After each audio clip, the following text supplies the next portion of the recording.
All right, guys, it's time for the Next Level Guy Show, a men's interview, interest, and improvement-focused podcast featuring interviews with the greats from all industries to help you better your life. Each week, a new episode features an interview with one of the greats, covering all aspects of their story, from life hacks to tips and protocols that have allowed them to live life on the next level. We then highlight concrete action steps that you can use to improve your life.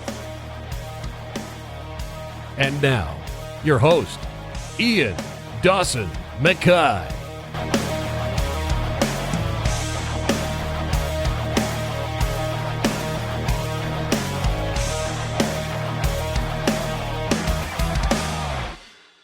And today's guest is Brad Baych. Brad is a classically trained chef and a former butcher. He's now a YouTube sensation known as the Butcher Wizard. His love of all things meat inspired the creation of his YouTube channel in 2022, which focuses on showing viewers how to butcher large cuts of meat so they can save money and make better meals. The channel teaches butchery, meat cutting, prep and storage, with some very tasty recipe videos for using the cuts of meats mentioned in the videos. He has several videos that are now in the millions of views after only a short time, and his passion for cooking, cutting meat and saving you money makes this a must-subscribe channel, in my opinion. And in this interview, we cover how to save money by buying more, how to pick better quality meat at the grocery store, ways to batch meals, store food better, knife tips, and so much more. And now, let's get to the interview.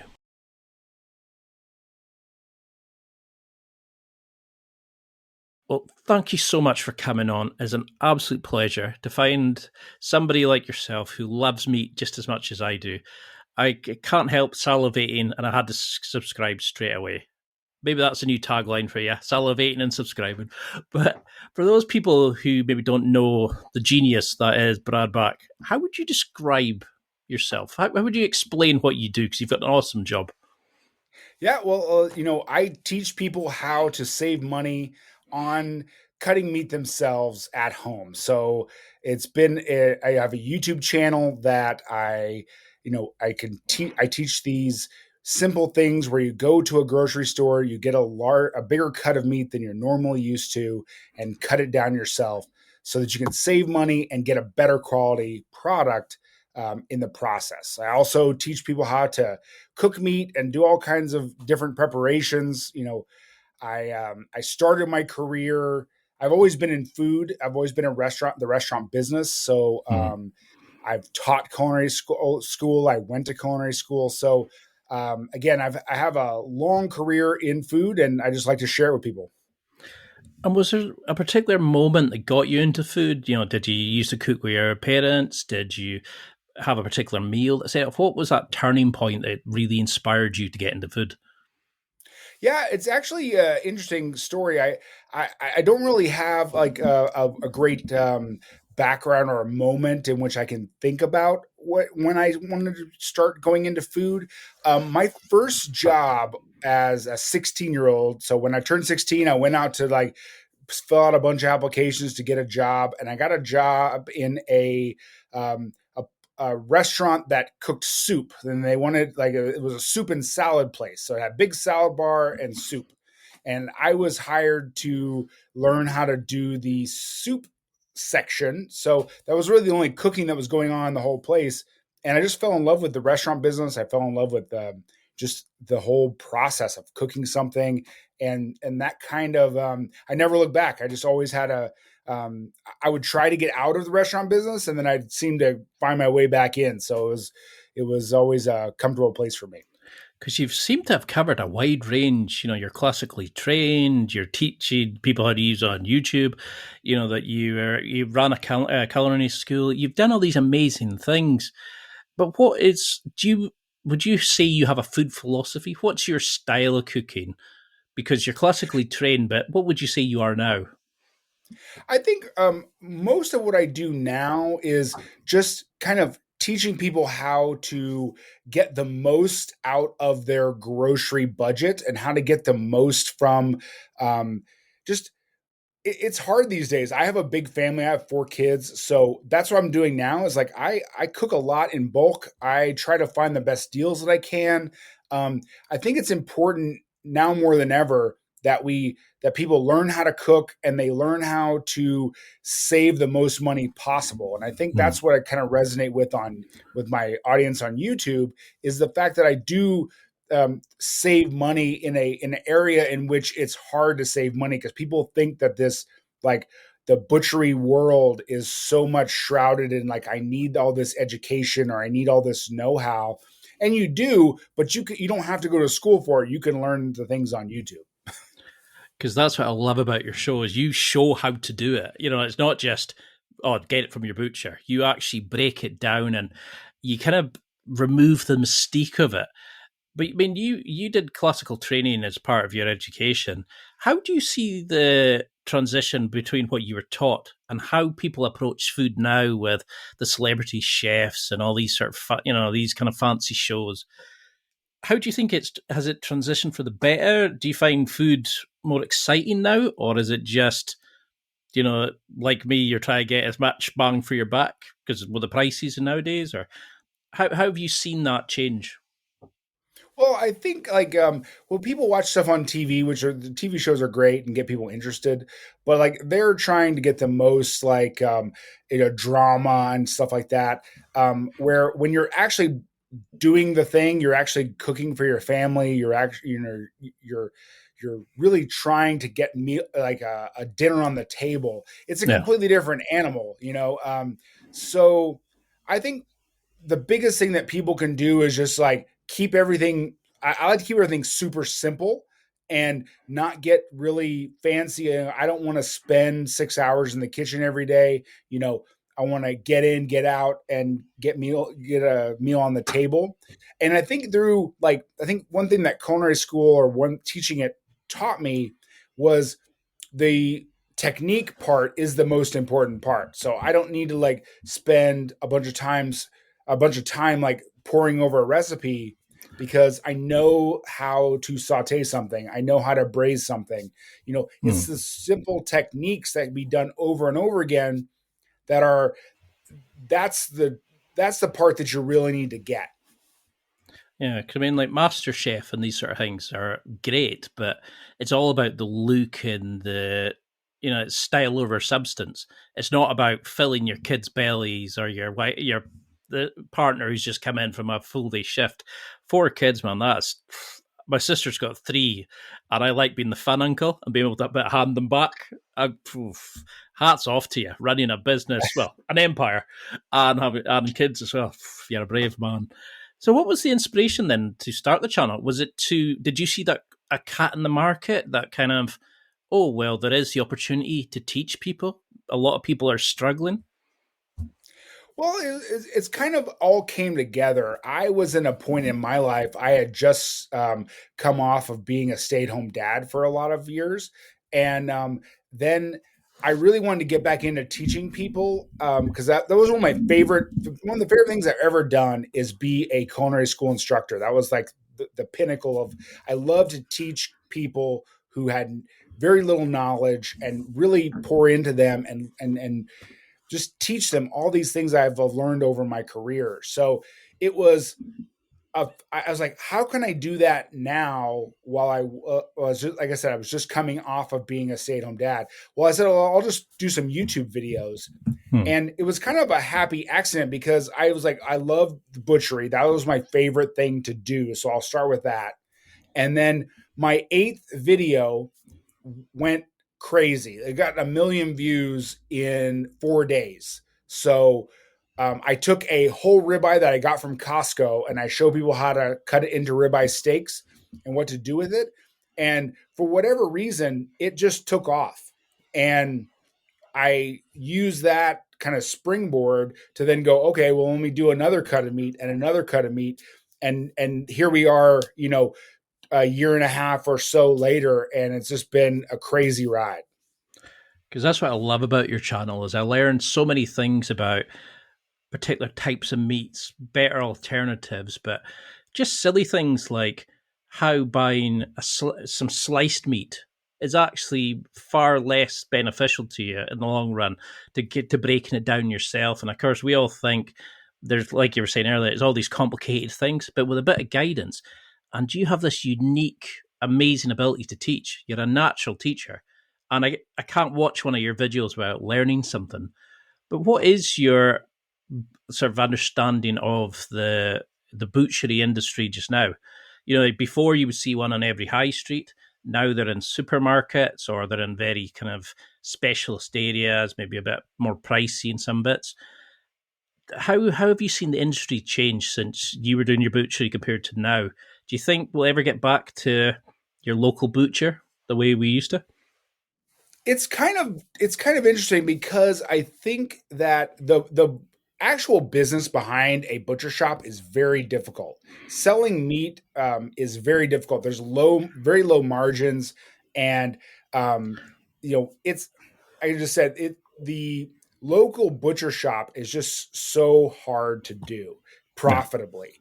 That's why it kind of went, with grocery stores, and now it's kind of going. There's online butcher shops where they are focusing a lot on the higher end meats, like the wagyu, the different kinds of like specialty butcher shop, like specialty cuts and things like that. So I really think that it's it's just such a hard business to get into, that there's less and less of them. That's why there's so many decreasing numbers of butcher shops. You can still find them, and people really have to go and seek that out if they want that kind of personal experience with a butcher. But I had to say, most people are have a grocery store they go to, and they're just kind of given what the grocery store, or they are handed what the grocery store gives them. So yeah. um, that's why I think it's, to put it in your own hands, is it gives the power back to you, where you can, like, okay, now I can learn how to cut these things, and it's not that hard. We're not breaking down like whole steers. We're just breaking down these simple cuts that it anyone can do it. I mean, I love how in your videos you sort of show the quality of the meat and why you'd pick that over that. But then it's also that kind of, well, if you get that, you could have 3 or 4 meals out of it. You could do this, this, and this. And you're so reassuring. You're like the meat daddy. It's probably, I don't know if that's a nickname you particularly want, but you know, Hey, and you just come away and you always think, well, I want to try that. I'm going to try that the next time I'm in the supermarket. And I think that's the sad thing is butcher shops used to be the local place where you'd meet your neighbours and you would be getting something for your dinner and for the week. And same with the milkman. And now we've kind of ordered it all online. And it's such a shame. But now with the rise of these things, like Just Eat and like our local delivery shops here for takeaways, these kind of state, what's it, that fresh, I can't remember what the name of it is. Like you can buy and get the groceries sent to you as a meal packs, and like you're saying about the wagyu, the prime cuts and stuff. How have you seen the meat or how we consume meat change over the last sort of 20 odd years? Do you think it's better the way we kind of approach tackling with what we eat now? I think, like, for the consumer, it's mainly broken down into like steak cuts and ground beef is kind of like the two ends of the spectrum. So, like, I think when people are those are two things people are buying in bulk. And I like, what I try to do also is show you how to break those things down, but also in that middle range. So, like the chuck roasts, like the things that come off of the out of the chuck. That's my favorite cut is from the chuck. So you get all these different cool cuts out of there, but you have to kind of do them yourself, because the grocery stores spend most of their time talking about steaks and ground beef and kind of that middle area. It just kind of there's not that much demand for some of these cuts, so they just don't offer them. Because that was the frustrating thing. There was times I was like, "Oh, that looks really good," and then try find, you'd see it maybe in other videos, and like you'd go and try find it, and you go, "Oh no, we don't supply that. No, we're not. No one's interested in that sort of thing." And but now you start seeing all these kind of like Oriental and Jamaican spices in your supermarket, things that were never possible. And now we were starting to open up our abilities, but it's getting people's confidence to just try something a bit. So how if somebody's a bit maybe nervous about starting to eating a bit more meat, maybe they want to expand their repertoires. How do you start encouraging somebody as the meat daddy? How do you encourage them to start, I don't know, just embracing meat more? This is going to sound really Yeah, bad. no, it's fine. I think, yeah, the meat puns are plentiful, but no, I think for somebody, it depends on what your individual tastes are, because like, you have some people who love like a ribeye, like fattier cuts of meat, and you have some people who like leaner cuts of meat. So I think knowing kind of where all these cuts are on the cow, and like what they taste like, how much fat to lean ratio there is. That's the biggest thing, is like, what's your personal preference? So, you know, and once you go into that and you figure that out, then we can kind of break that down further and like, okay, I like a ribeye. So if I want to save money on a ribeye, there is a cut called the chuck eye steak. I don't know what it's called in other places in the world, but in the United States, it's called the chuck eye. It's basically a 4-inch portion of the ribeye that's in the chuck, and they cut it, they sell it as for chuck prices, but it's really a ribeye. So that's kind of like where I go. We're like trying to find these little hacks that can save people money and get them that experience they're looking for. But again, it's just kind of like, what are you into, and trying to find those cuts that are the best for that purpose. I mean, I think that's why your videos do so well, is because you're not just saying try that, and add this. You're actually showing us how to cook and how to prepare things, but then how to prep it and store it. But you're not doing it the patronizing videos that you see in some place. You're doing that sort of, like a coach, a guide, a friend. But you have a really great way of teaching it. Is there I can't remember the name of it. I think it was like flat iron, and there was some eye steak that I remember reading some butcher saying these are the cats that butchers tend to keep for themselves. Are there secret cats that butchers are? I don't know if you can break the butcher code, but that you would think everybody should try because they're so good that we tend to keep for ourselves. Yeah, like I said, that chuck eye steak is great.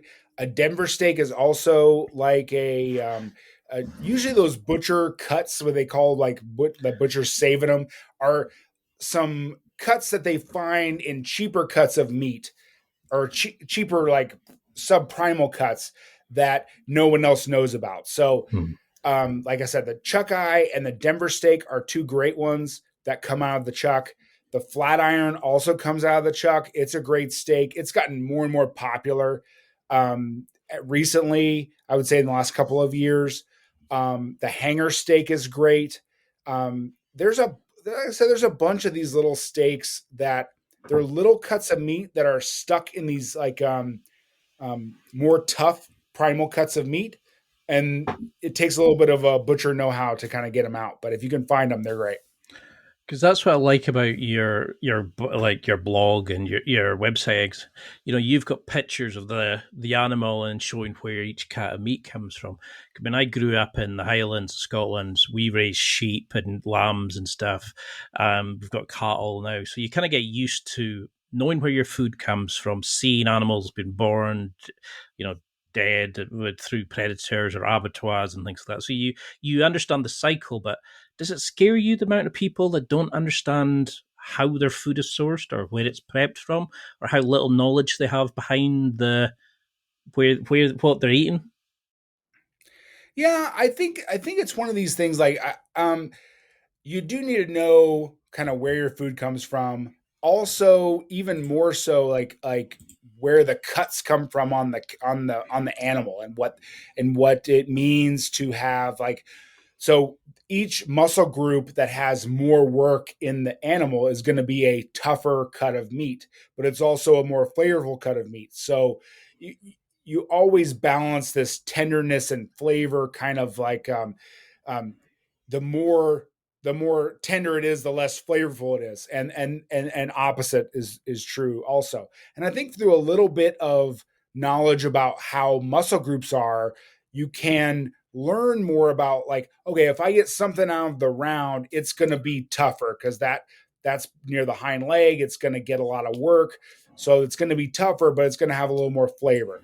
Where your short loin, which is where your tenderloin and your New York strip come from, then those are going to be more tender, but a little less flavorful. So, I mean, it's just, I think everyone could use a little more knowledge. And that's why I think my channel is so popular, or is getting more popular, is because people are into learning more about this. Almost, I always tell somebody who asks me, it's kind of like, yes, I can get the grocery store to cut all this meat, but I could also get someone to mow my lawn, or I could get someone to wash my car, or it's, you're learning a new skill, you're learning a new thing, and I think it's coming into fashion to kind of learn about butchery.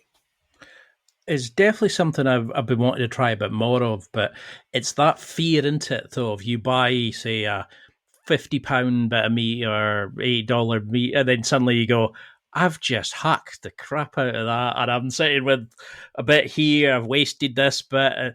How do you start getting into the habit of, okay, I'm going to try that? How would you get over that initial thing? Because I know you've got some great blog posts, and one of them is like how to take, I think it's pork chops and split them into 3 meals. And that would be for a mom who's looking to feed her kids, think, oh, brilliant, I can make a menu out of this. How would you start that? Is it the chuck would be a great thing to start? What's a great practice piece of meat to begin with? Yeah, I always tell people, if they're really new, so you're really new, you don't have how to handle a knife very well, like, start with something like a pork is a great way to start, because it's cheaper. So you can get a pork tenderloin, you can get a pork loin, and just kind of work on those skills of taking down the fat, taking off the silver skin of the pork tenderloin, cutting them into portions, and that way you kind of get some confidence on something that maybe isn't as expensive before you go and tackle some of the bigger steak cuts. Then it's kind of like the actual steak cuts. So the ribeye, the New York strip are actually really easy to deal with. You're basically just trimming up a little bit and then cutting them into the portions. So they're expensive, but they're also the easiest to deal with. When you get into like the chuck rolls, what we call it, and it's the cut that has the chuck roasts and the Denver steaks and the chuck eye steaks. There's a little bit of technique involved, to get the right steaks out of there. But even if you mess it up, you can still cube it all up. You can still braise it. You can still grind it. So even if you mess it up, it's not like you got to throw it away or something. You can still enjoy it. I love that. I love that there's a fail safe to fall back. That kind of moment of, even if you do bugger it, you've still got, I think, was it Tim Ferriss? He said in his 4 Hour Chef book, don't try to cut certain things while you're needing it for a dinner party. Practice it, like, I can't remember what example he has, but it's literally just sit and cut up. But maybe it was an onion while you're watching a TV show, just to get into the habit. Is that the sort of thing that you do to get this sort of the nuance and the skilled sort of maneuvers with the knife to know how to cut and how to follow the grain and all that kind of stuff? Is it almost kind of feel more than skill in a way? It's all about practice. I mean, any skill is all about practice. So I think what people who jump into whatever skill it is think that I'm going to jump in and be like awesome at it the first time I try it. And it does take a little bit of feel. You got to try it a couple times and you'll get better at it as you do it. That's the thing when you watch, like, the people at the butcher shop, they do this thing all day long. It was not uncommon to trim 50 tenderloins in one day. That was not uncommon. So, if you do something 50 times, then you're going to get a lot better at it. So I think with people at home, it's hard because you just get the one shot. So my advice would be just to continue, even if you mess something up, just continue, keep going, keep doing it, keep practicing. Because I love that thing you were saying earlier about how if the muscle is used more, it's a more flavorful bit of meat, like depending on where it's capped from. Was there any other surprises that you found during the butcher shop that kind of, or a certain kind of cat or a certain kind of animal that gave this, I don't know, this kind of encyclopedia, this orgasm of flavor or whatever it was? Like, was there something? Was there animals that you, or cats that you just were blown away by that you learned during your time there? Yeah, I think for me, it's more like how you prepare it. So I love things that are slow cooked, that are braised, that are put them on the smoker, like the beef ribs kind of thing, or short ribs that have been braised like for several hours and they shred apart. That's my personal that's what I do a lot of times is I like that well cooked shreddable things. So I I'm mean getting hungry. that's where I gravitate towards most often, and those cuts that do well, those tougher cuts do really well for those braising techniques. Because you mentioned earlier about you focus more on technique, not rigidly following recipes, and I had to take the note of the book where you mentioned. Is it On Food and Cooking: The Science and Lore of the Kitchen by Harold McGee?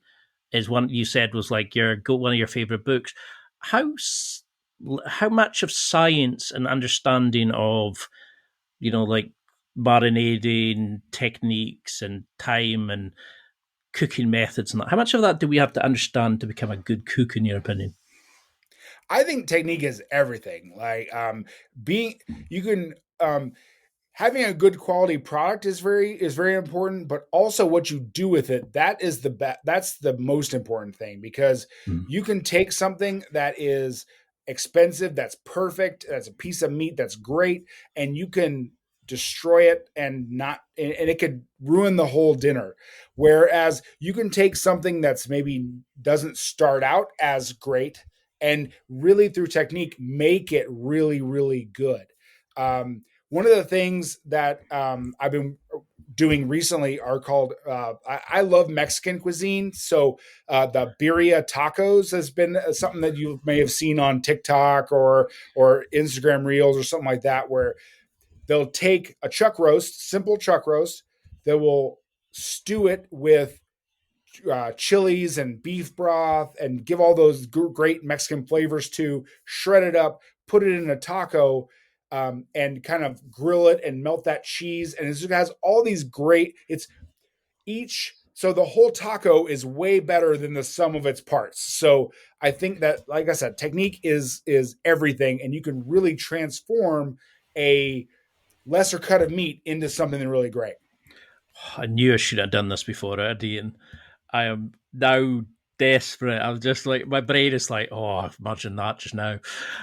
So how do we start this process? I mean, you buy the piece of meat, you bring it home, and it's almost like your first kid. You kind of go, what do I do now? It's like I've now taken my baby home, and I'm like, what on earth do we do?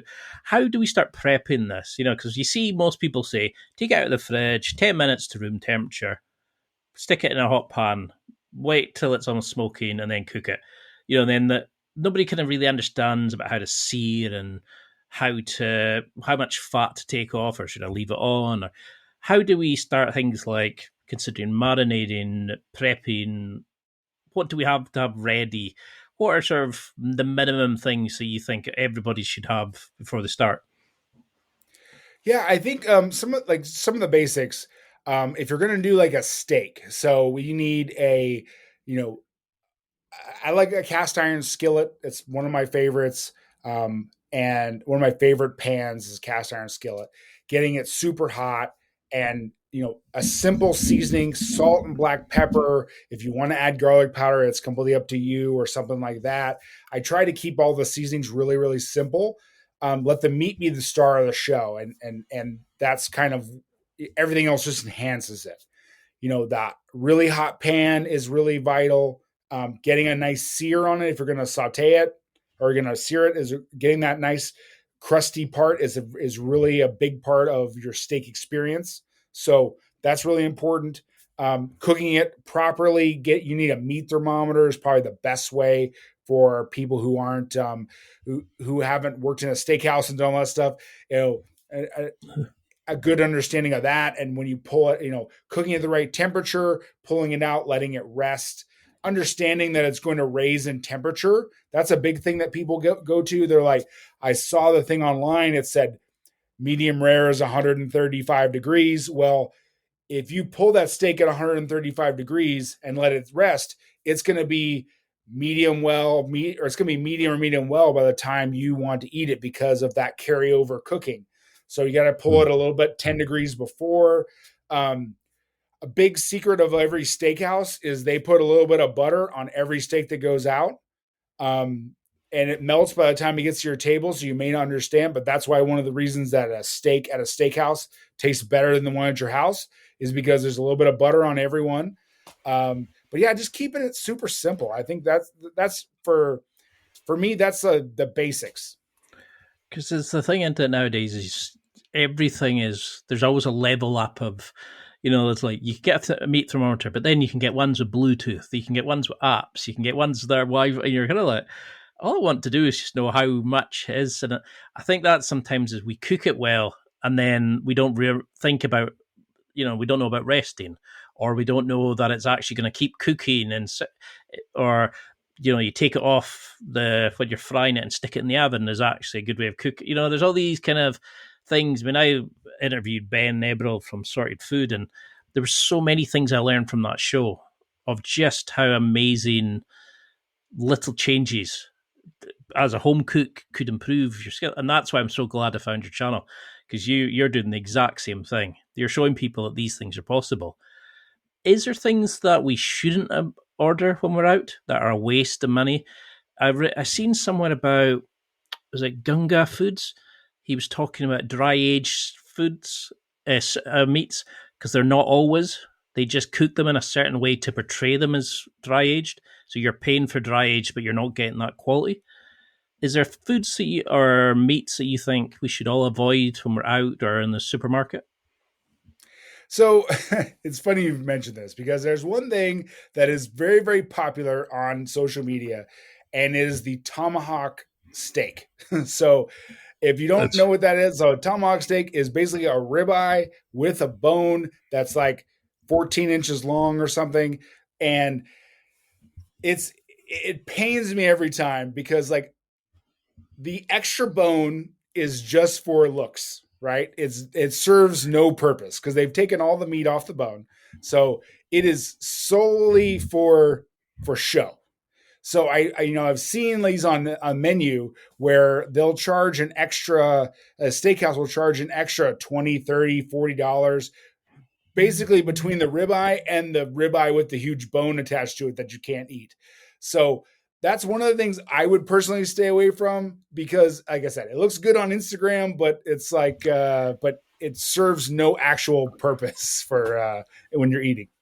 So you're telling me I shouldn't get it wrapped in gold leaf and, Salt Bay and all that kind of no. Because all I want to think is, if I'm holding it, I want more meat on it. It's just, I don't understand it, but maybe I'm not. Like I said, it looks good. It looks good on social, but that's about it.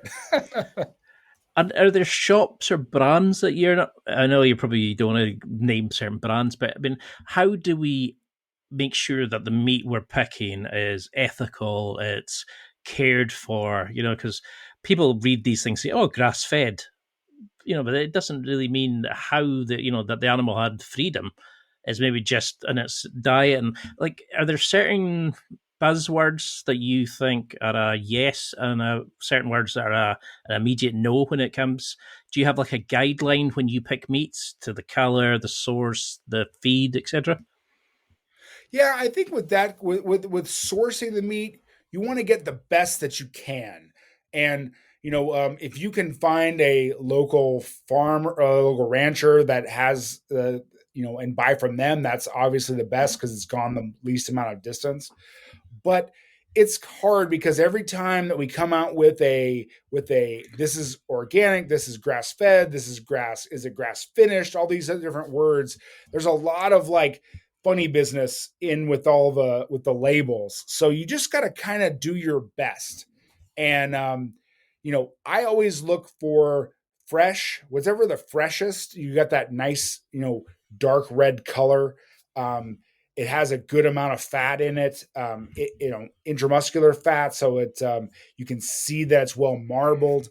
Again, there's only so much you can do because they're like I said, all these words, all these labels can be misinterpreted. They can be kind of gone around. So you just kind of do your best is all I can say in this minefield of terms. Because it's everybody wants to have like the best story behind their food, but it's also what you can afford for your family, how you can prep, and it's I'd rather feed people than say, oh well, by ethical considerations are against that. When I grew up knowing that where animals were going to come from and where they were going to go, there was a show on our Channel 4 in the UK where they showed you a live animal went in, they showed them how it was killed, like the abattoir section. And this was all like in the studio audience, but then they showed you the butcher, how he would skin it, take off the feathers, depending on what the animal was, prep it, and then he'd give it to the cooks. And the number of girls in the audience who were like, oh no, I'm never eating it again. That's disgusting. Oh, it's so horrible. And you think, well, how do you think food comes out? And like there's arguments against the way halal cooking, like how they sacrifice animals to how certain abattoirs probably work, and there's all these kind of things. Do you have experience in that kind of area? Have you had? I don't really, as far as the as far as the raising of cattle. I've never been part of that process. It's like I said, you just kind of it's hard because um, also because like the grass fed, grass finished, all that stuff. The more like a lot of times that is less marbled, and it doesn't have as much fat in it because it's eating grass and stuff like that. So you got to kind of weigh the pros and the cons of what you're looking for, what you're used to about the characteristics of that steak, of that piece of meat, and where to get it from.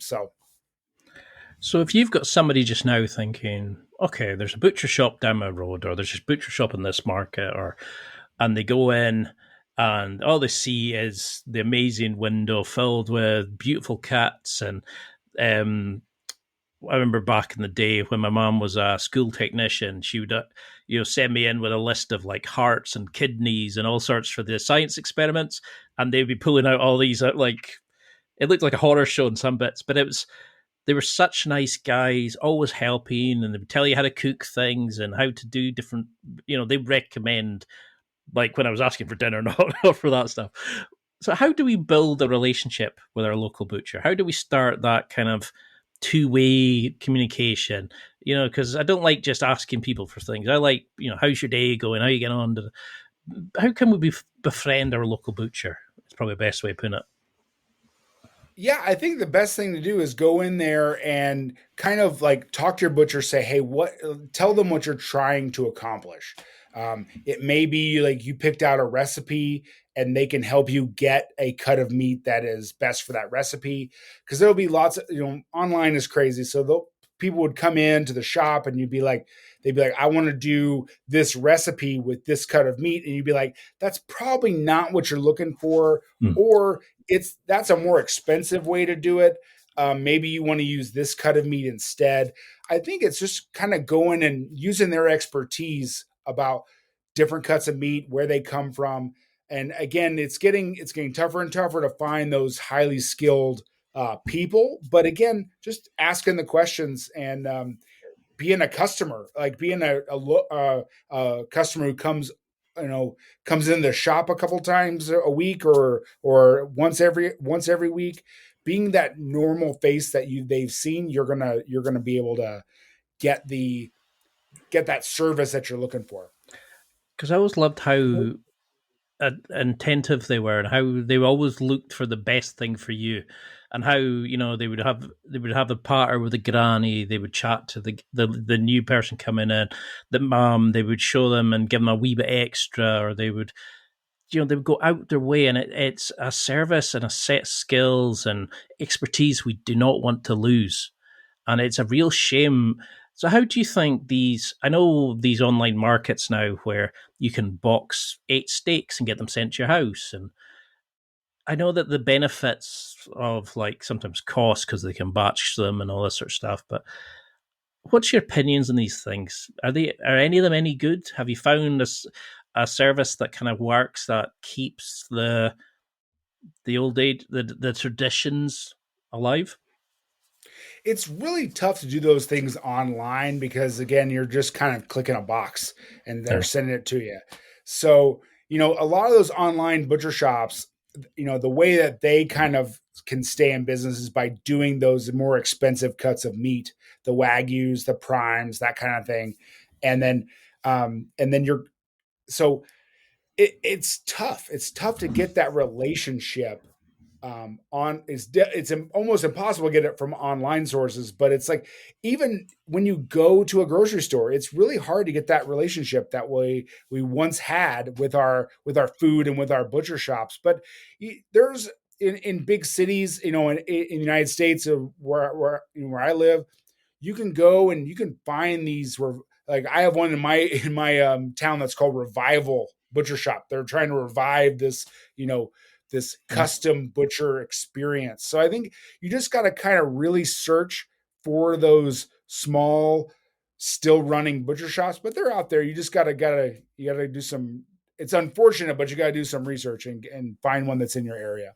Because I remember there was, I don't know if you ever seen Kitchen Nightmares with Gordon Ramsay a few years back, Mhm. and he did this thing about butchery, and he went to a couple of local colleges, and did a bit with the kids and showed them how to cut certain things and how to prepare it, and that's what he was saying. He was asking them like why they wanted to do it. Some were saying they were taken over from their father, or some were saying that they were interested in, they'd worked at certain jobs when they were younger, enjoyed working with the meat, etc.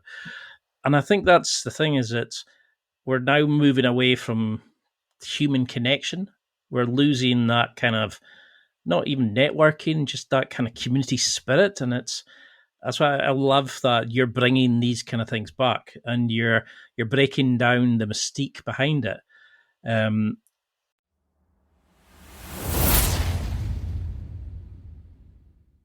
It's time for a quick break. There are millions of potential products to buy, so how do you know which ones are worth your hard-earned money? Simple. You go to nextlevelguy.com/affiliates and explore those that will transform and improve your life. You'll find deals, listener exclusives, and special offers with some great companies. Recommendations are 100% honest and only on items Ian has tried or believes in. The companies showcased will make you a better man in all areas of your life. Simply go to nextlevelguy.com/affiliates and level up.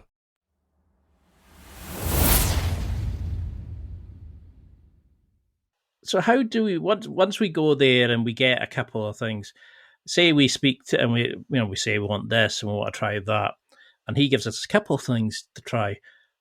What do we do with them once we get them? Even if it's from the supermarket, how do we store them so they don't dry out? That they're not just coming in and oxidized or just squashed, or how do we make sure that they're adequate to cook? Is that rule of taking them out 10 minutes before good enough? Stick them in the fridge, take them out when you need them, or do you need a bit more than that?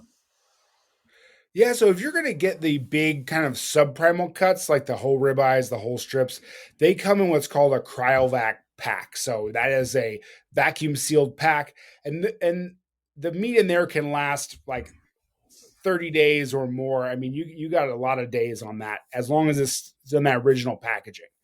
Once you get something that's cut already, you're going to have to use it pretty quickly, um, or freeze it, vacuum seal it, and freeze it, something like that.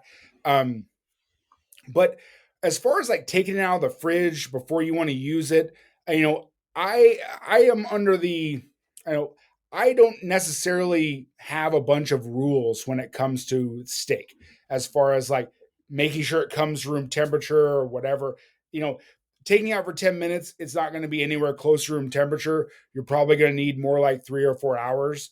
And no steakhouse in the world takes their meat out of the refrigerator for 4 hours or 2 hours to make sure it comes room temp. So I don't know, it's a good experiment. I might do one on my channel of like how that doesn't make that much of a difference. No. But like I come from a restaurant background where everything is cold. Everything starts out cold and that's how we do it. So um but just taking care of it in general is just making sure that you can expose it to oxygen before you want to cook it. If you want to, you can pre-season it. Some people do that a little bit. I don't really get into all of those little nuances because I don't know how much effect it actually makes. Because if you're going to do something that only increases the value maybe 5%, then I don't know if that's worth it for me personally. So you got to kind of make that decision and try it for yourself. Because I remember I was hearing that, and I think Sorted Food did that, where they did a couple of broke the rules of you don't was it wet into dry or dry into wet ingredients, and they found a lot of the rules didn't really matter, and it's like you're saying, it's like they're almost urban legends in a way. It's whereas like I'll take something out of the fridge, pork, chicken, whatever it is, and I'll maybe start canning it up and putting it into a stir fry or like it doesn't. I don't think it tastes any different. It's what you put it into. It kind of makes a difference, or how it's cooked, or how then do you start prepping? What kind of oils are you a fan of? There's all these almond oils, peanut oils. There's tons of different things nowadays. What's a good beginner oil or a type of oil that we should? Is it just a vegetable oil good enough, or is it a Yeah. go-to? So when you're thinking about oil you want to like sear your steak in, it's more about like the smoke point of oil. So because you want to get that really really hot, that's the biggest thing. So if you put like an olive oil in there, it has a kind of a medium smoke point. And if you put them all on a chart, all the oils, it has kind of a medium smoke point, and you can actually oxidize that oil and burn that oil with high heat. I like avocado oil or vegetable oil is good. Um, Beef tallow is actually great because it has a high smoke point, but it also adds that beefy flavor. So um, I'd love to do beef tallow if I have it around. But you want a higher smoke point. That's the biggest thing because you can oxidize and burn those oils, and that doesn't taste good. Because that'd be a great set of videos to kind of see how different cooking with different oils affects things. And because something I love watching your videos is the skill that you have. You can see, that you're feeling it with your fingers, that you're basing automatically. You're kind of you're just naturally flow, and it's a joy to watch the skill set that you have as a chef. But how have you found that transition between being a chef to recording content to being a father at the same time as having to run a business as social media, talk to idiots like me? How have you found that kind of being a marketing almost yourself as much as the business compared to just cooking a storm like you used to do? It has definitely been a transition of I did not expect any of the amount of people to resonate with my channel, so it's kind of came out of nowhere, and it's difficult. I mean, you do this, you put time into a video, and you're like, I've done kind of what I want to talk about and do this and that, and then you get the YouTube comments, of course, are can be can be a little rough at some point. And it's hard because too, like, it's not just me cooking, it's cooking and moving cameras and making sure the sound is good, and you know all these other things that have nothing, and editing, and all these things that have nothing to do with cooking. And I feel like sometimes, like, I've had some videos where I'm like, okay, this is at a great temperature, and by the time I move the camera to where I'm going to slice it, it's now overcooked. It's Yeah. like that time in which I had to do something else, and now something else has gone wrong. So it's it's definitely a different skill set. Like that's kind of why I like, it's like the fact that I have a background in this and I don't have to think about what I'm going to say when I'm teaching someone about meat, because I've done that several times. I've done it lots of times. Mhm. So I don't have to think about that. But what I'm thinking about all the time is, where's the camera? Can you hear the sound? Is my smoke alarm going to go off? Is, all these other ancillary things that, you know, I didn't even think about before I started a YouTube channel. Because it's terrifying the amount of things you have to think, oh, camera, lighting, which I've realised mine's gone off, social media, there's so much to it. And do you think that's part of why you enjoy it as much as you do? Because you're now dealing with scratching your own itch. You're a beginner as much as in the YouTube side of things. So you're kind of leveling up your food journey again. You're now experiencing it from a new viewpoint.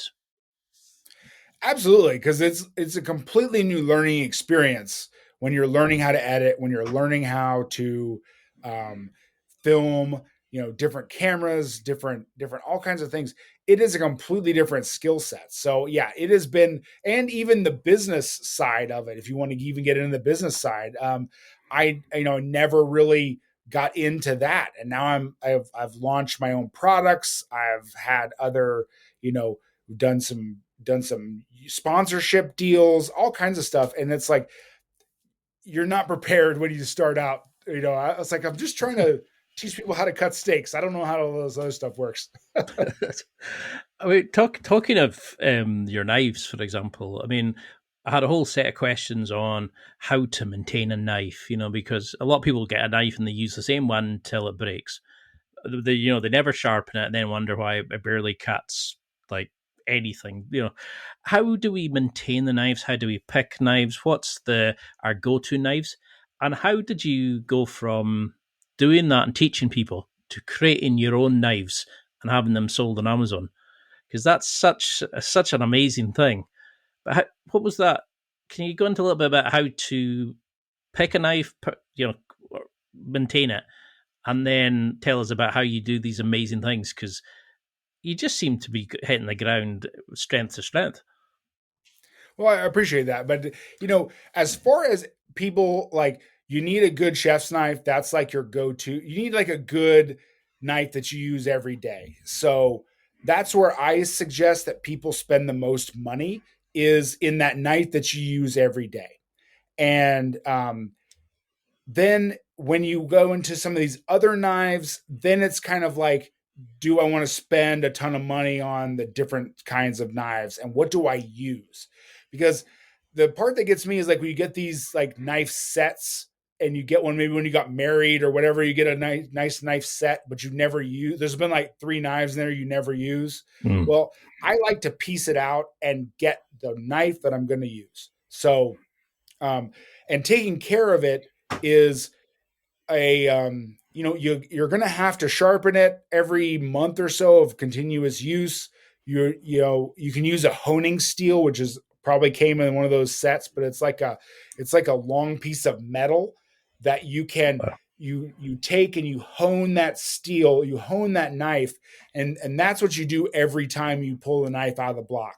So what that does is basically, as you use your knife, it gets like, if you were looking at it, the blade would curve over. You can't see it, but it's happening so small. But that's what makes it dull. And that honing steel gets it back to sharp really quickly, and you can do it. You can do it every time, and then every time you use it, and then you go ahead and hit it with a sharpener, maybe once a month, once every 2 months, depending on how much you use it. So it's very simple to and there's lots of gadgets. That's the great thing too. Now with all kinds of technology, there's lots of gadgets. I just use a whetstone a lot of times, but there's other things you can buy online that'll help you get that precise 20-degree angle to make sure those knives stay nice and sharp. It's quite As therapeutic, far isn't it? When you what's the word, when you're sharpening it. Like it's, I don't know, there's just something about it. I quite like that feeling of doing it. It's almost like it gets you ready for the zen of cooking. Absolutely. Yeah. It's kind of like, taking care of your tools of your trade, like making sure it's all set to go. So how did you go from then sharpening a knife to creating a knife? Because Yeah, that's a that's great story. So when my on that video I was talking about that did really well on all of a sudden on YouTube, I had suggested a certain brand of knife and that I used when I was in the butcher shop. I mean, I used this brand of knife over and over again, and and the style of knife is called a breaking knife. So it's a 10-inch knife that kind of curves at the end, and it helps you get through these big cuts of meat. And it's kind of specific. Um, I had recommended that knife in that video, and a lot of people bought it from Amazon and from this other company. And then I decided after a couple of months, or I'll say maybe a year, that hey, why don't I try? I could probably design a knife that would help people do the exact same thing. And and I went to research it, just like everyone does. Went down Google, went on how to design a knife. What do you look for? We went through lots of different blades, lots of different handles to find the right ones. Um, One thing that I wanted to make sure is, because it's kind of a specialty knife, is that it was affordable for people, because you're not going to use a breaking knife as much as you use your chef's knife. So I didn't want someone like, I could have made it much more expensive than it is. I could have made it $200 or whatever. But I didn't think that, because my whole thing is like, I'm teaching people how to save money. So I wanted to make sure it was at first and foremost, it was affordable. So it's under $50 at the current, it's under $50, and it gets the job done, man. It's a good solid knife. So, and then we put it on Amazon, and it's been doing great. People have been really not only from the channel, but also just from people from Amazon buying it. So I mean, it's been a real good decision to do that, and hopefully we got more products coming in the future. I love how it's that moment of you don't just stop at affiliate sales. You're kind of like, people deserve a good knife. I'm going to go make one. And I love how you've got that passion to then level up and go, right, okay, I need to go and find and create something that I would use, that other people would use. And it's delighted how popular it is, and there's some raving reviews. So if now we've got our knives, and we get them, the chef's knives and things like that, are things like grinders, these kind of like food processors, how much of this is overkill compared to, what's a go-to list? If, say, you had a wee bit of money to spend and you wanted to improve a home kitchen, what would you put on as, say you had a couple £100 to spend, a couple $100, whatever it is, what would you want people to put their money into? Yeah, I think that a meat grinder, I think, is essential for what I do on my channel, as far as like so if you're going to break down your own cuts of meat, there's trim, there's fat, there's meat that's trimmed off. So to get total utilization of that, you need to have a meat grinder and grind your own ground beef, and it is super easy, and it's so much better than what you get at the grocery store.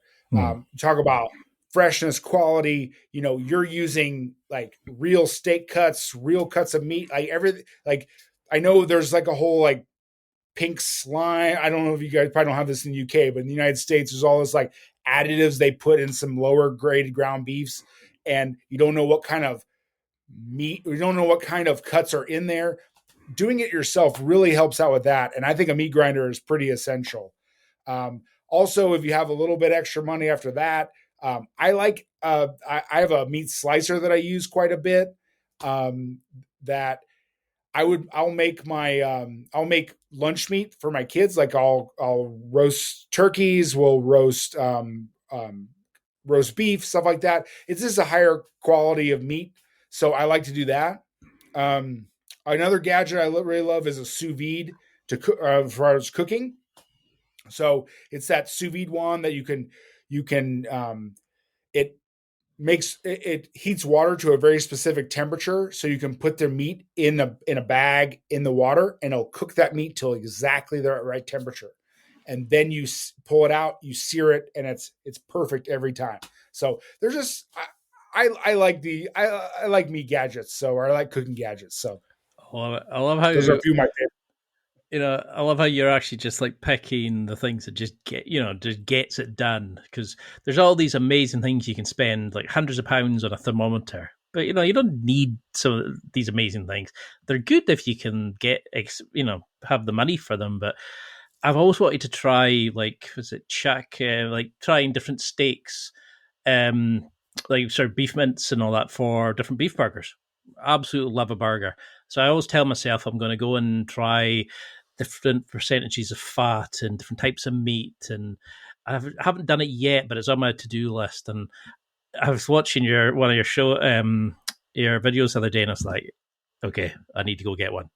And then I remember watching you were mentioning sous vide, and I was like, damn it, now I want to go get a sous vide. And I love how the encouragement from it, and you make it look fun and enjoyable. But for a lady who's got kids, or for a young guy who wants to go to the gym and needs to batch his food, or just somebody that wants to cook a bit better, I probably shouldn't have narrowed it down that much, but how do we plan meals if we're purchasing these bigger bits of food? How do we, because you've got an amazing blog post on how to split a pork chop. I'd love to see more videos like that. Like, here's 3 different meals you can make from this bit of meat.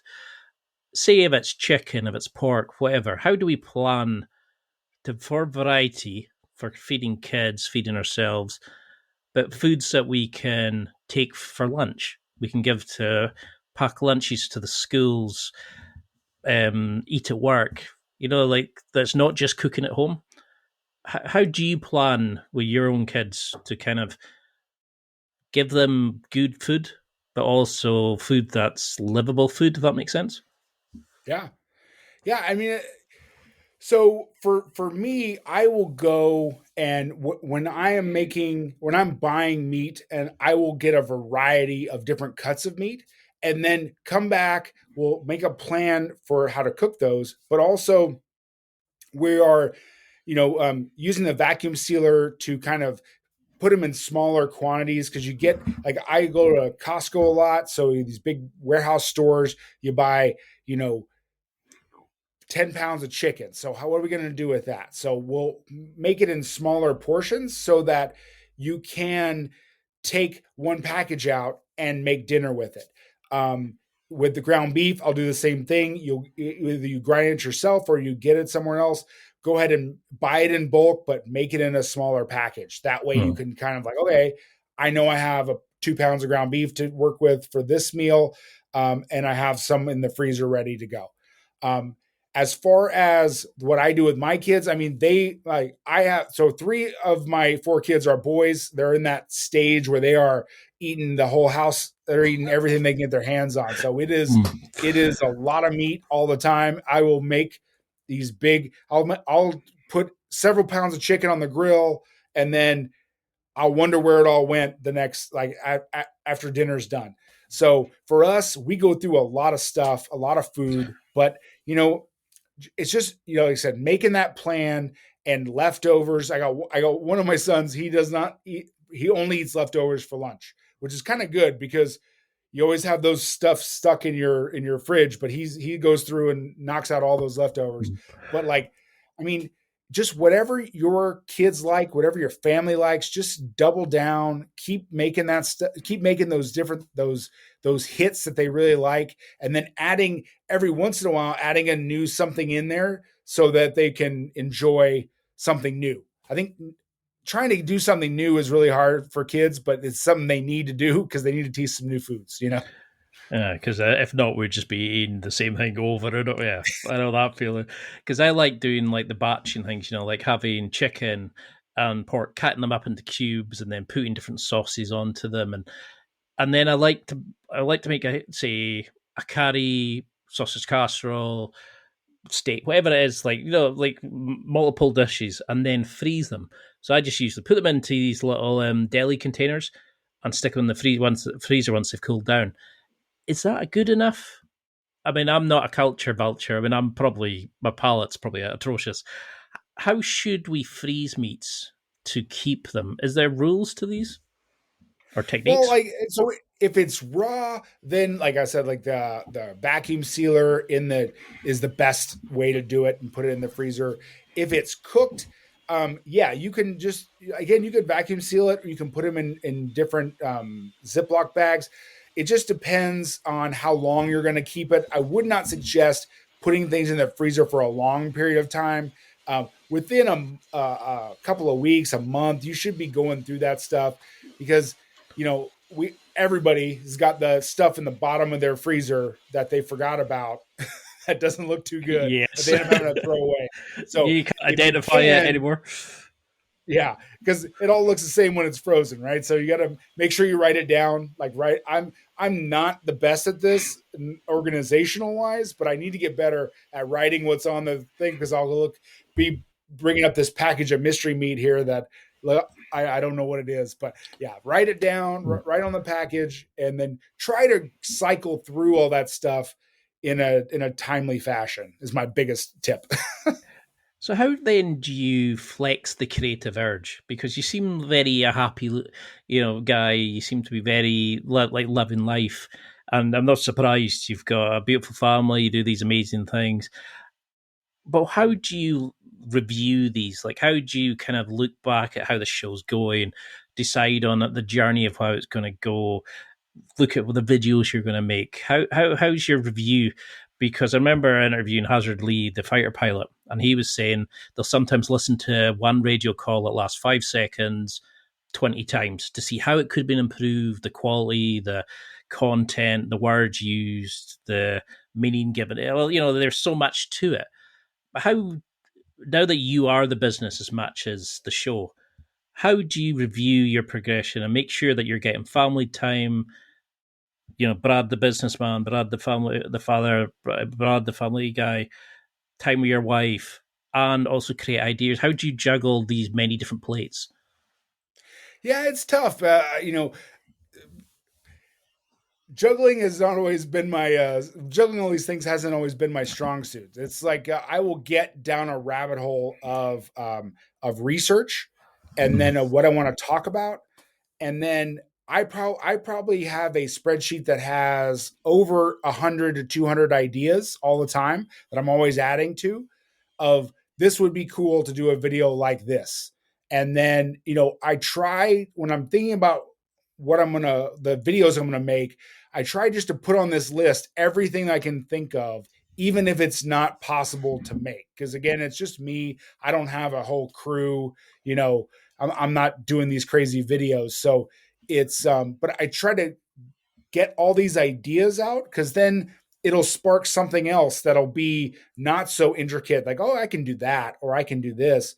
Um, but yeah, I just try to, anyone who works from home, it is really difficult to try to like carve out that time for family and carve out that time for business. Um, and I'm probably not the best at it. I'm working on getting better, but yeah, I kind of have this obsessive personality where I got to focus on one thing for a while and then move on to the next thing. So, Yep. like this summer, we've had a ton of family time. We've been on a couple vacations and done all that stuff. And now the kids are going to go back to school here pretty soon, so I'm ready to get back into making some more videos and concentrate on that. I know that feeling. It's like every time you learn something new, it's like a new shiny toy, and it's like, oh, about social media, SEO, and before you can go down so many different rabbit holes, and even just making videos. There's so many areas.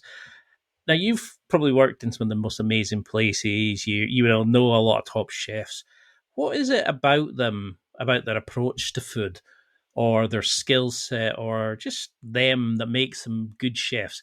What have you found about likes yourself that just have this knack for food, and for people like myself who maybe can cook certain things, but yeah, I wouldn't impress anybody that much. How would you show what a top performer does and how we can emulate them to be a bit better? Or is that what your channel is aiming to do? I think like the top chefs like in the world, they really love food and they love to do the service of working in a restaurant. So hospitality is always very very big as part of their of you really got to love people. You got to want to impress people with your food, and that's what makes you strive to do some of the things that other people wouldn't do. Working tirelessly in a restaurant, doing the same thing over and over and over again. So it's the people in the restaurant business are wired a little differently.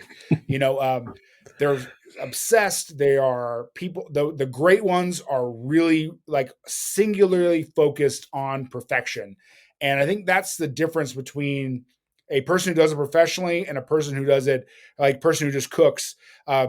It's trying to um, learn those basic techniques and practice them over and over and over again. Because I think what people do is they'll make a recipe and they'll make it one time and then they'll be like, oh, that didn't work. Well, you got to make that recipe like 10 times. And then once you make it 10 times, then you can kind of decide if that's for you or not and how easy it is to do. Because in a restaurant, they're making the same dish hundreds of times, thousands of times, so I think it's the repetition that really can help the home cook is, don't give up, just keep going, keep making something, keep making it over and over again and practicing the same technique. I love that. I love that idea, like that style of cooking. You don't need to know everything and have all the fancy gadgets. You just need to kind of explore, but it's also enjoy it as much. I think because sometimes people get so wrapped up in, are you vegan? Are you a vegetarian? Are you this? Are you that? We kind of just forget it's like food shouldn't just be fuel. You should also enjoy what you're eating and savor it. And it's, I'm trying to think which interview it was. I think maybe it was Ben Ebrel, when he was talking about it's also a thing. Food should be getting everybody around the communal kind of, like back in the tribe day kind of thing. You all sat around and ate and talked and connected over a plate of food, and it's sadly disappearing. And that's why I'm so grateful to my parents.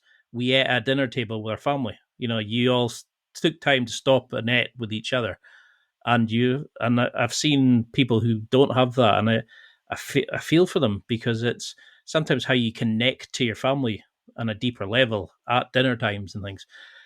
But how do you then take your time away from this? You've got a busy schedule, you've got 4 kids, you're married, you've got to have time for yourself, you've got to create the show, do the videos, etc. It must be knackering. How do you relax away from this? What's your escapism, or what's a guilty pleasure or something that you do away from the show that lets you just be you and recharge? Yeah, one of my favorite things to do, and I'm lucky that I live here in kind of the south of the United States. I can do it almost all year round. I love to have just a fire in the backyard. I have a little fire pit, and I will sit there and stare at the fire and just hang out. And I'll even if no one's around, I'll do it by myself. Like I love that little bit of solace and that little bit of quiet because I don't get a lot of it, obviously, in my life. But yeah, those are the moments that I really, really enjoy. And people can, if I can have friends and family come with me, that's even better. But like just having that little bit of quiet in my week somewhere is really something that I really enjoy and try to replicate. It must be difficult with so many things kind of ongoing, but how do you think you've changed then as you've gone through this journey and now you're helping so many people, but how have you changed since you become married, a father? How is your approach to food and life and just what you want, for your personal self, your goals, for your kids, etc.? How has all that changed since you've gone through these transitions in life from being maybe the chef who wanted just to be the best to now to being helping home cooks? How do you think you've changed along this journey? Yeah, I think that does kind of resonate with me as like when I first started working when I was, 18, 19 in restaurants and stuff.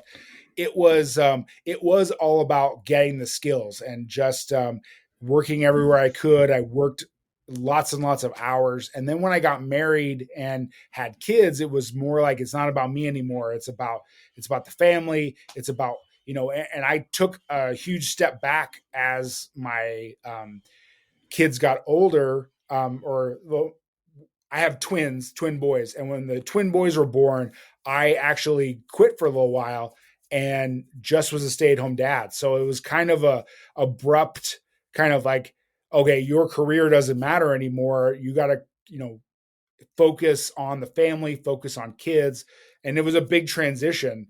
And as they're getting older, as they got older, then I transitioned back into doing something different. And I mean, it's just you evolve as a person Yeah. as you get older, and you realize it's not all about you, and it's about your family and about the things that you can provide other people. I think that's the biggest transition that I've gone through. And now I'm just doing even more on a bigger scale, teaching people, over YouTube. Like, yeah, like I want to help. I want to help people get to where they want to go. So that's kind of been a big transition for that time period. I love that. I love that. I love that way that you look at it, and you're more than happy to step back to help the family unit get stronger and to sort of continue. And did that help your cooking? Did that encourage you in a way because you weren't just cooking for maybe faceless guests? You were now cooking for like people that you loved more than life itself. That you were seeing the joy that good food did to your love, your family members. To then you thinking, I need to replicate this to teach other people how to do this. Did it open another part of you? It was really different because it goes from being like highly scheduled, high pressure to then, hey, we're just hanging out, we're at home, we got a ton of other things to do as well as make food. So I think it was so much of making sure that they were taken care of, Hmm. and especially in that time when they were all little, because we had three kids under 2 years, like 2 years Yikes. old for a little while. And it was like, okay, it's all hands on deck. We're lucky if we get any food, like lucky if anything gets cooked. And then as they grow older, then it's like teaching them how to cook. And my son actually yesterday, it was kind of a great story. He came up to me earlier in the week and says, I want to cook this meal. And he gave me like, it was like a French inspired meal. He loves like things that are from France, and I guess the Olympics are going on right now, so that was another thing. Hmm. And he got the recipes, he got everything, and we cooked it together. And it was like that was some of the best times I've had just cooking with him. And it was just a lot of fun. It's just like I said, everything changes throughout when you get older as you go through life. Will that be the sort of evolution then of the brand that you'll start bringing the kids in and you'll show like you cooking with the wife and making family meals and teaching them things, like showing them how to cook things so that we learn as we follow along? What do you want the plan for this? Are you just having fun creating the brand? Or are you thinking, okay, I want to have this many followers, I want to do this area, this area, this area? How much thought are you putting into it, or are you just enjoying the ride? I think for the first year or so, I was just enjoying the ride. And then in this last year, I've been like, okay, where are we going with this? And how far can we take it? And what can we do more? It seems like the longer you go, the more opportunities are available to you. So I'm just really trying to experience all these opportunities that I never thought would be possible. And enjoying the ride, but also trying to strategically get to wherever that next place is. I don't even know, because the funny thing is you think you're here and then you're like, oh no, but you could be there, and then and then there's always something further up. So it's just an interesting experience to have the business part of it and continually upgrade, continually do something different, and do something more. So who knows? I never thought it would be this I never thought I'd be where I'm at right now. So who knows where it's going to be next year, you know? I mean, that's the thing in it. Is like you open up rabbit holes, and before you know it, you're like, oh, I've done 15 videos on this, and I'm now doing this.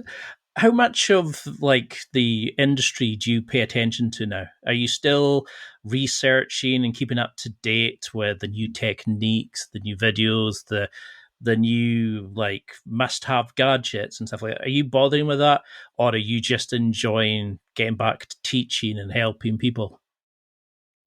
No, I'm clued in on what's going on as far as what's going on in YouTube cooking space, what's going on in the space of new technologies, new kitchen gadgets, all that stuff. I really try to keep up to date on that stuff because it's something that people need to know about. If there's a new gadget that's coming out, I want to be able to give my kind of spin on it and how I would use it or what I would do with it.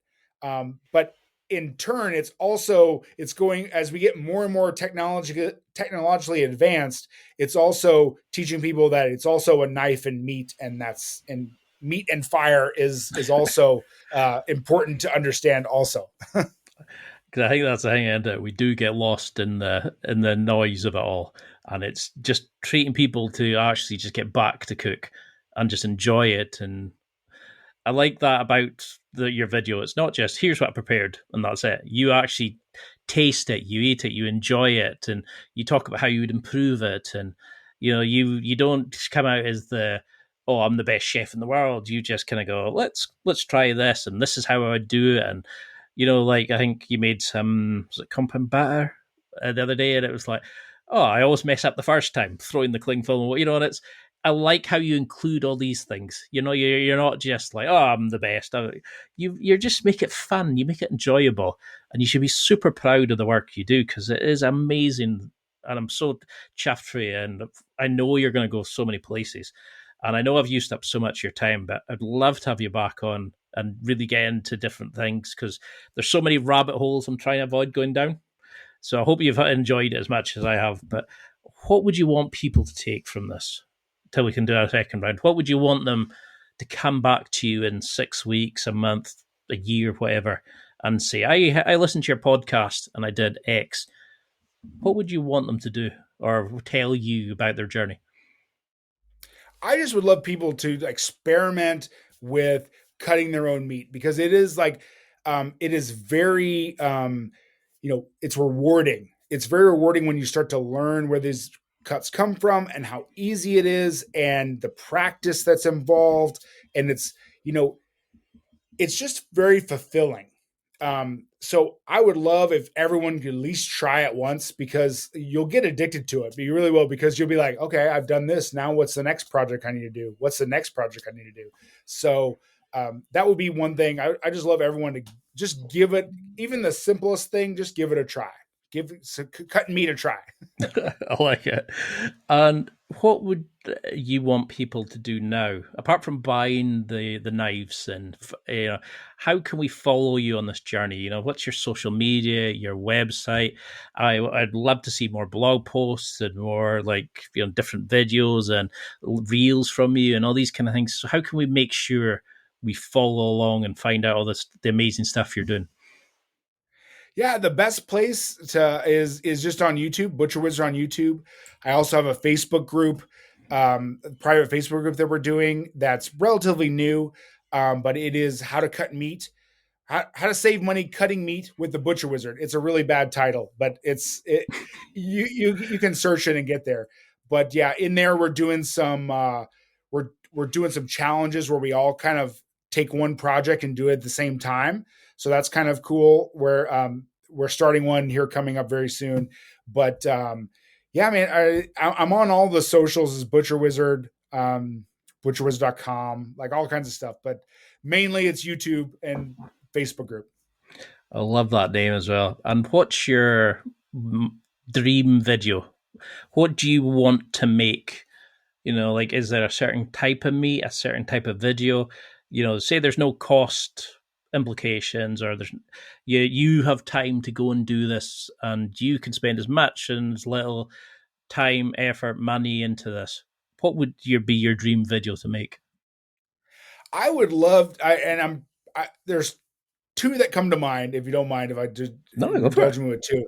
One of them is to break down an entire cow with go into a actual processing area where you can have all the equipment and do the whole thing yourself, because it's something you just can't do.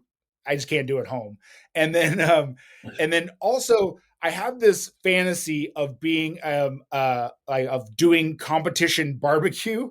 So I don't know if it's probably not as big in the UK, but in the United States, like there's competitions for ribs and brisket and all the pulled pork and all this stuff. I've never really been into the barbecue scene as much. And I'd love to kind of do a documentary about trying to learn how to be a competition barbecue person.